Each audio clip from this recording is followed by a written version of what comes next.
Hello friends, welcome back to our channel. ఈరోజు మన వీడియోలో స్వీట్ కార్న్ వడలు చేస్తున్నానండి. చాలా టేస్టీగా కూడా ఉంటాయి వడలు. దానికోసం 3 మీడియం సైజ్ స్వీట్ కార్న్ తీసుకొని ఈ విధంగా నీట్గా వలిచేసి వాష్ చేసి పక్కన పెట్టుకున్నానండి. వాటిని ఇప్పుడు మిక్సీ జార్లోకి తీసుకొని ఈ విధంగా కొద్దిగా తీసుకొని గ్రైండ్ చేసుకోవాలి. అది ఎలా అంటే ఈ విధంగా కోర్స్గా ఉంటే సరిపోతుంది. ఆ గ్రైండ్ చేసిన పేస్ట్ని ఒక బౌల్లోకి తీసుకొని అంతా కూడా ఒకసారి మిక్స్ చేసుకోవాలండి. ఎందుకంటే 2-3 టైమ్స్ గ్రైండ్ చేసుకుంటాం కదా, అందులో 1 కప్పు తరిగిన ఉల్లిపాయలు వేసుకుంటున్నాము, కొంచెం తరిగిన కరివేపాకు,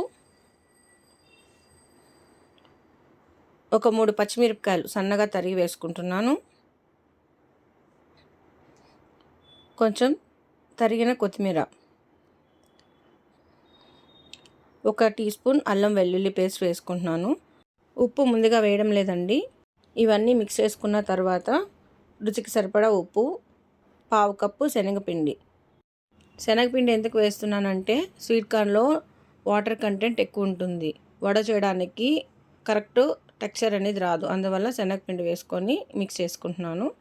ఇప్పుడు ఆయిల్ వేడైన తర్వాత ఈ విధంగా ఒక చేతితోనే వడలు ఒత్తేసుకుంటున్నానండి. అదేం లేదు, చేయి తడి చేసుకొని వడకు కావాల్సినంత ముద్ద తీసుకొని జస్ట్ ప్రెస్ చేసుకుంటే సరిపోతుంది. ఈ విధంగా వడలు 1 బై 1 వేసుకొని ఒక 10 సెకండ్లు ఒకవైపు కాలిన తర్వాత మరొక వైపు తిప్పుకుంటూ నిదానంగా వేయించుకోవాలి. ఫాస్ట్గా మూవ్ చేసామంటే వడ ఇరిగిపోతుంది. సో నిదానంగా ఈ విధంగా టర్న్ చేసుకుంటూ వడలు ఫ్రై చేసుకోవాలి. ఇవి చాలా ఫాస్ట్గా వేగిపోతాయి. ఇంకొకటి, నూనె కూడా తక్కువ తీసుకుంటాయి, హెల్తీ కూడా.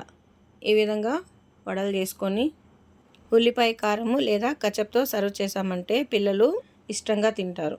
ఈ వీడియో మీకు నచ్చినట్లయితే లైక్ చేయండి, షేర్ చేయండి, కామెంట్ చేయండి, అలాగే సబ్స్క్రైబ్ చేసుకోండి. Thanks for watching.